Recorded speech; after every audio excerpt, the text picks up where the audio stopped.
আচ্ছা, Yamaha R15 version 4 এটা হচ্ছে টোটালি জাপানি একটা ব্র্যান্ড। এটার অ্যাসেম্বলিং করা হয় আপনার ইন্ডিয়াতে। সো আর এটার বর্তমান প্রাইস হচ্ছে প্রায় ধরুন যে 6 লক্ষ টাকার মতো। তো এই বাইকের প্রাইসটা আসলে আর একটু যদি কমিয়ে আনা যায়, আমি মনে করি যে আসলে এই বাইকটার জন্য ইয়ামাহার জন্য ভালো হবে। কারণ বর্তমানে আপনার 160 সেগমেন্টের যে বাইকগুলো আসতেছে ওগুলোর প্রাইস কিন্তু প্রায় ধরুন যে 5 লক্ষ টাকার নিচে। So I hope ACI motors এই বিষয়টার দিকে একটু নজর দিবে বাইকের প্রাইসগুলো, বিশেষ করে প্রাইসগুলোর ক্ষেত্রে। আচ্ছা, আমার গ্যারেজে এখন প্রায় 4-5টা বাইক, এর মধ্যে থেকে ওই যে দেখা যাচ্ছে ওটা হচ্ছে R15 ভার্সন 4। সো আজকে আমি এটা নিয়ে একটা ব্লগ বানাবো, কারণ R15 ভার্সন 4 নিয়ে এখন পর্যন্ত কোনো ভিডিও আমার করা হয় নাই।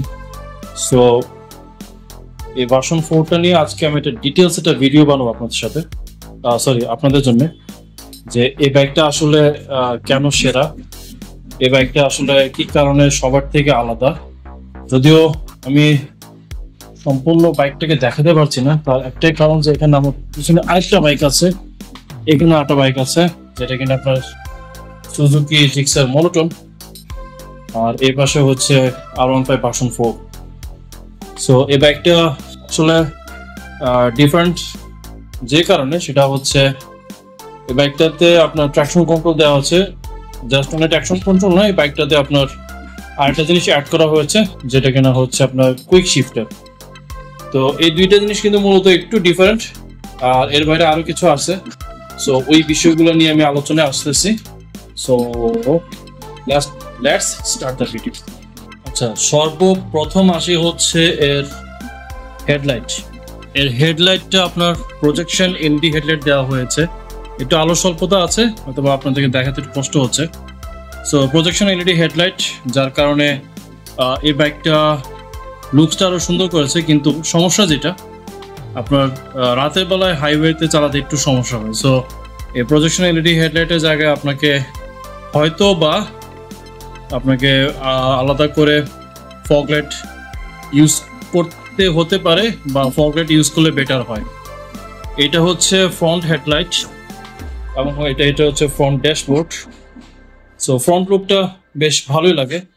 এখন আসেন হচ্ছে আমি পেছনে হেডলাইট আপনার টেল লাইট আপনাদেরকে দেখাই। এখন আসি হচ্ছে টেল লাইট। এটা হচ্ছে টেল লাইট, সম্পূর্ণ এলইডি টেল লাইট দেওয়া হয়েছে। আর সাইড ইন্ডিকেটর যেগুলো, এগুলো টোটালি এলইডি দেওয়া হয়েছে। এবং ফ্রন্টের যে এলইডি, ফ্রন্টের যে আপনার ফ্রন্টে যে ইন্ডিকেটর দেওয়া আছে, ফ্রন্টে ইন্ডিকেটর গুলো দেখতে পাচ্ছেন আপনার সাইড কিটের সাথে, এগুলো আপনার এলইডি দেওয়া হয়েছে। দেন আসি হচ্ছে ইঞ্জিন নিয়ে। এটা টোটালি আপনার single cylinder 4 valve 4 stroke BBA engine, এবং হচ্ছে টোটালি লিকুইড কুল ইঞ্জিন। এটা পাওয়ার প্রডিউস করতে পারে 10,000 rpm, টর্ক দিতে পারে 7,500 rpm। বোর এবং স্ট্রোকের বিষয়ে যদি আসি, এটি হচ্ছে আপনার 58.0 মিলিমিটার, 58.7 মিলিমিটার, টোটালি এফআই ইঞ্জিনের একটা বাইক। আচ্ছা, এখন আসি হচ্ছে ট্রান্সমিশন। এটাতে টোটালি আপনার 6 স্পিড গিয়ার বক্স দেওয়া হয়েছে, সাথে আপনার কুইক শিফটার দেওয়া হয়েছে এই বাইকটাতে।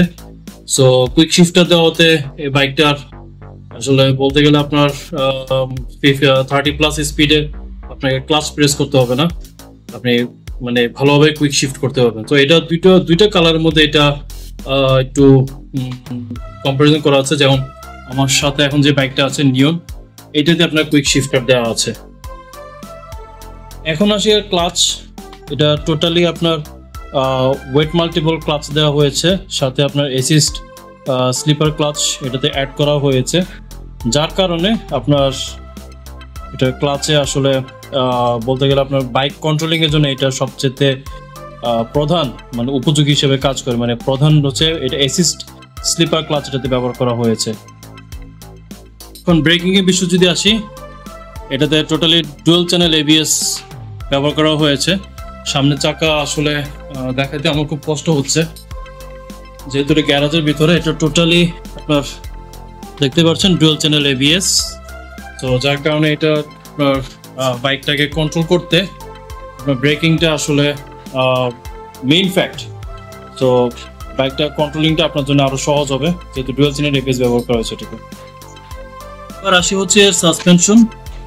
এটাতে আপনার টেলিস্কোপিক ইউএসডি আপনার সাসপেনশন ব্যবহার করা হয়েছে, সাসপেনশন ফর্ক ব্যবহার করা হয়েছে ইউএসডি, এবং রিয়ারে এটাতে দেওয়া হয়েছে হচ্ছে আপনার টোটালি দেখতে পাচ্ছেন মনোশক সাসপেনশন দেওয়া হয়েছে এটাতে। এবার টায়ারের বিষয় যদি আসি, এটাতে ফ্রন্টে আপনার ডিস্ক দেওয়া হয়েছে 282 মিলিমিটারের ডিস্ক, মানে 282 মিলিমিটার ডিস্ক, সাথে আপনার টায়ার দেওয়া হয়েছে আপনার 110/80 সেকশনের টায়ার। আর রেয়ারে দেওয়া হয়েছে আপনার 220 মিলিমিটারের ডিস্ক এবং টায়ার দেওয়া হয়েছে 140/70 সেকশনের টায়ার। বেশ চওড়া টায়ার দেওয়া হয়েছে এবং দেখতে পাচ্ছেন এটা রেডিয়াল টায়ার দেওয়া হয়েছে এটাতে। বাইকটা এখন টোটালি স্টপ, এটা চাবিটা আমার কাছে নেই।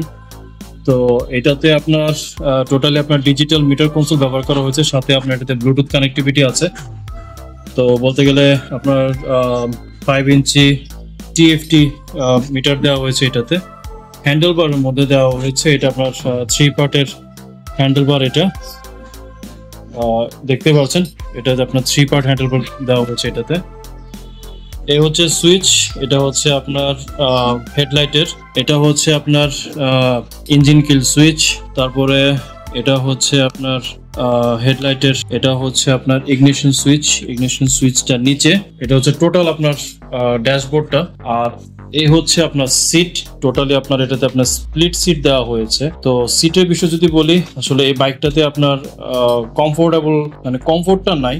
আসলে একটা বাইকে যদি আপনার কমফোর্ট না থাকে, আপনি চালিয়ে যদি একটু স্বাচ্ছন্দ্য বোধ না করেন, আসলে কি বলবো, এটাতে কমফোর্ট নেই বলতে গেলে। আপনার এটা রাইডিং যে পজিশন, আমি কিছুদিন আগে চালিয়েছি, আমার ব্যথা হয়ে গেছে, আমার ব্যাক সাইড পুরো ব্যথা হয়ে গেছে, শোল্ডার টোটালি ব্যথা হয়ে গেছে। তো এটাতে আপনার স্প্লিট সিট দেওয়া হয়েছে, যেটা আসলে দেখতে পাচ্ছেন এখানে পিলিয়নের জন্য ওইরকম কোনো স্পেস নাই। আর এটা হচ্ছে মেন রাইডারের পজিশন, বা বসে কোনো শান্তি পাওয়া যাবে না।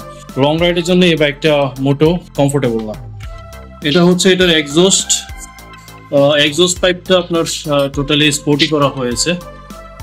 আর এখানে আপনার টোটালি আপনার ব্রেকিং এর যে লিকুইড সেটা দেওয়া হয়েছে। সো এই হচ্ছে টোটাল R15 ভার্সন 4। তো যারা ধরেন যে একটু স্পোর্টি লুক পছন্দ করেন, হাই পারফরমেন্স পছন্দ করেন, তাদের জন্য এই বাইকটা ঠিক আছে। আর যারা মনে করেন যে এই বাইকটা আসলে, আচ্ছা এখন আসি এই বাইকটার কিছু ভালো দিক। আসলে এটা ডিজাইন, ফিচার এবং টিসিএস ট্র্যাকশন কন্ট্রোল যেহেতু আছে, ডুয়াল চেন এবিএস, আপনার ভিবিএ ভেরিয়েবল ভ্যালভ অ্যাক্সেলারেশন আছে। তো ভিবিএটা হচ্ছে মূলত আপনার লো এবং হাই আরপিএম এটা ভালো একটা পাওয়ার দিয়ে থাকে আর টর্কটাকে ঠিক রাখে। সো এই জিনিসটা আসলে এটা হাইওয়ের জন্য এটা উপযোগী। তো এই জিনিসটা আসলে বাইকটাকে অন্য সব বাইকের থেকে টোটালি আলাদা করেছে। আর আরেকটা জিনিস সেটা হচ্ছে আপনার সাসপেনশনটা আপনার ইউএসডি ফক সাসপেনশন দেওয়া হয়েছে, মনোশক দেওয়া হয়েছে, ডুয়াল চ্যানেল এবিএস দেওয়া হয়েছে, টায়ারগুলোকে মোটা দেওয়া হয়েছে। সো যারা একটু এগ্রেসিভ রাইড করতে পছন্দ করেন, আমি মনে করি যে তাদের জন্য এই বাইকটা ঠিক আছে। বাট একটু জেন্টল রাইডের জন্য বা একটু কমফোর্ট চিন্তা করলে আসলে এই বাইকটা তাদের জন্য এটা উপযোগী না। সো এই ছিল ছোটখাটো একটা আজকের রিভিউ R15 ভার্সন 4 নিয়ে। আশা করি আজকের ব্লগটা ভালো লাগবে। সো টিল দেন, আল্লাহ হাফিজ।